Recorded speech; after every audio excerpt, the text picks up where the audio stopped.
So as we know, the movement started. Mr. Sonam Wangchuki sat on the hunger strike, and the movement did not have as much traction at it had later on. I remember I had gone to the protest on 13th, and there was not much crowd. The security of the protest site was also taken care by the police.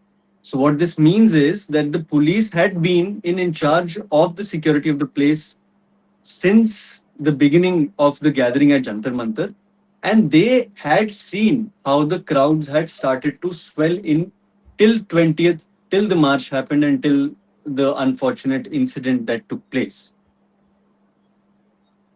A lot of people we have heard it all over the social media that they did not have the permission, they did not have the permission to do so. But before we come to that bit, before we come to the bit of them having the permission of not, they exercising their right under Article 19, they had gathered at Jantar Mantar. Now, this announcement that a march will be taking place was announced way before than the actual march had happened. Everybody knew that the march is going to happen. The police knew that the march is going to happen, and the police anticipated. In fact, the police knew how much crowd this is going to pull, how much traction this is going to get. One day before the 20th March, the police just claims that Section 163 of the BNSS has been imposed. 163, in simpler terms, means that once it is imposed in any district or any area of any particular city or a town, five or more people cannot gather. So the communication that had come was that for 20th, that is the date of the march, the New Delhi district, which is the central Delhi district, where we see all the Lutyens, basically all the cream properties of Delhi in the central Delhi, that is the New Delhi district. So Section 163, which puts restriction on gathering of five or more people, was imposed on all of the New Delhi district, but the Jantar Mantar, except for that gathering spot in Jantar Mantar. But contrary to what people might think, 163 BNSS, which puts a restriction on people gathering, is not equal to lathi being charged or tear gas being thrown. What that means is, if I have to elaborate on it a little bit, the power to disperse a force, or the power to sort of use force against any particular crowd, does not come from 163, it comes from 148. Now, what does 148 say? 148 say that whatever force the police has to use to make sure that people are not gathered in terms of the order of 163A, that five and more people cannot gather. This has to be used responsibly, and it cannot be used to punish or retaliate on people. This is a very plain reading of the law. I'll tell you what the police did in practice. Police knew that the crowd is going to come. First, police let people in. They knew that the people are going to march. They put barricades and they let people in.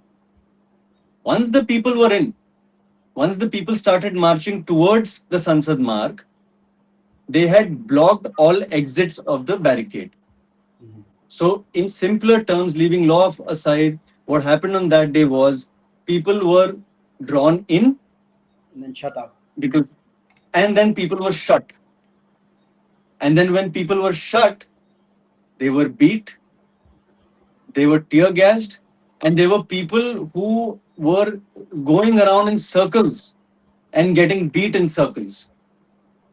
There were people who were getting beat by lathis. They used to leave one spot, they used to go to the other spot, because obviously they can't go towards the barricade because the Delhi police had made it into a fortress. Right? So people can't go out, people can't come in, and whoever is inside is getting either beat up or is getting tear gassed And we have all of us have seen the horrific videos that have come out. People have policemen have assaulted women. They have they have used the lathis in the most inappropriate ways one could think of. They were police people without their nameplates. They Yes. were police people in civilian uniforms. There is no way to verify them. They don't know that the facial recognition technology has not come to us. They have the facial recognition technology. We can't scan a person's face and be like, this is a police person or this is not a police person. Now, what is the procedure as per the courts that has to be followed in such a process, which has not been followed in such an example? I've just explained you what they did. Correct. Correct. The procedure based off the precedents, right? There's a very famous case of the Ram Leela Maidan. What had happened, Ram Leela Maidan, for context, is during the 2011 protest against the government, Baba Ramdev had sat, and he had sat with around 2,000 protesters. In the night, police comes and police starts to evacuate them, beat them, and remove them from the site, Correct. right? And it is at this time the case is filed and the police has intervened. Mm-hmm. Now, what the police has said is very interesting, because the police has said that just because 163 is existing, or just because there is a prohibition of people gathering, that Correct. doesn't mean that force has to be used automatically. Okay. That okay, there is an order of 163 being imposed, five or more people cannot gather. So if you see a gathering, start beating them up. That is not the procedure.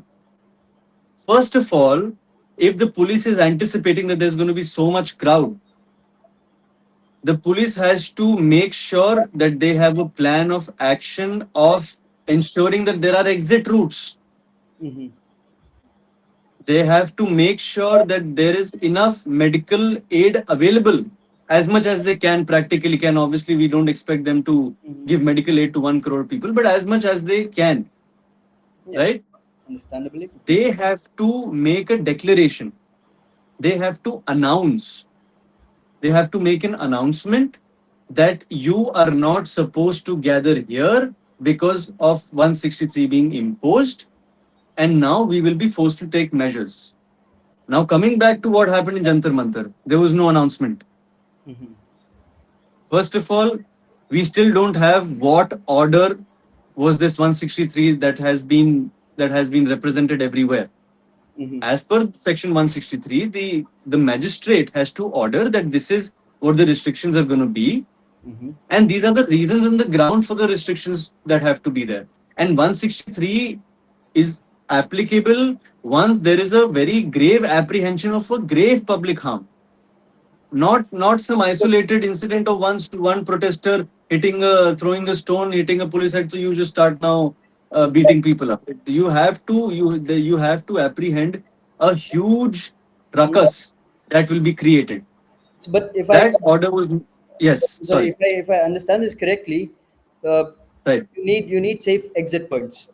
The exit points are blocked, and then right, you have undertaken a very specific. You have taken a clear decision of taking a certain action. So, like a correct, policeman using maybe firing a tear gas into the crowd uh, is right, itself. I mean, I'm pretty sure that's illegal. You can't shoot a tear gas into the crowd. So, right.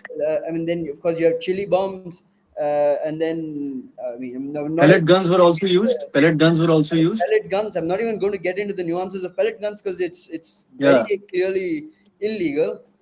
So, right, so according to this very action itself, so when you have exit ways blocked and such an action right, is being taken by the Delhi police, so it's a right. very clear order that this is the way we are going to do it. So it's evidently pre-planned. Exactly. So it can't be Absolutely. on the spur of the moment that we will do it right now. This is the way. So because I'm pretty sure there was one water cannon, despite knowing the scale of the crowds that were arriving. There was one water What cannon that was not even deployed. water cannons were not deployed? What about the shields? Is your first reaction going to be to communicate to the crowd, announce this? And this is not what this is not our personal opinion. This is what the Supreme Court, High Court. This has been repeated by the courts in various judgments. You have to announce first that a crowd has gathered. You cannot gather as per this provision. Second of all, you announce and tell them that this is the exit route, this is the exit route, this is the exit route. We're giving you the opportunity to leave. Even after that, even after that, if you're not able to disperse the crowd has to be dispersed not in a manner which the police has done. They have to be dispersed without without fearing their heads. They're bleeding. They have been beaten up. You did not use shields. You did not use water cannons. You did not take one step, or you did not take one course of precaution that you were supposed to take as Delhi police. You failed to do so. Their dis- Supreme Court in the Ramlila Maidan case has been very clear that even after you have given all these warnings, even after you have made sure that they have the exit to go, the water cannons have you whatever, like whatever that is, this force that you do end up using in the end to disperse the crowd, that force cannot be unjustifiable. And the Supreme Court has very categorically held this, Mhm. that the method that the police uses to disperse the crowd has to be the least harmful method. Correct. That is, I don't think anybody, forget about the people who were part of the protest, who went there, who experienced such a thing. Anybody who saw the videos, or anybody who has any idea of what happened, this was not the least harmful way taken by the Delhi police. No, In no way this was the least harmful way that was taken. it's going to be remember. It's a blot on our democracy. Like the prime minister so fondly likes to remember the dark days of emergency. This will be right up there along the pages of emergency, because the images of women, children, students beating, and what are they doing? They have a book and rose in their hand. They're pleading, begging on. It's the most gut wrenching, most shameful thing to happen on the streets of our national capital. More than It's, anything, it's I mean, I mean, the prime minister, give it to him. He's a person with great audacity. The way he's just now come and he started calling these people his friends. His friends.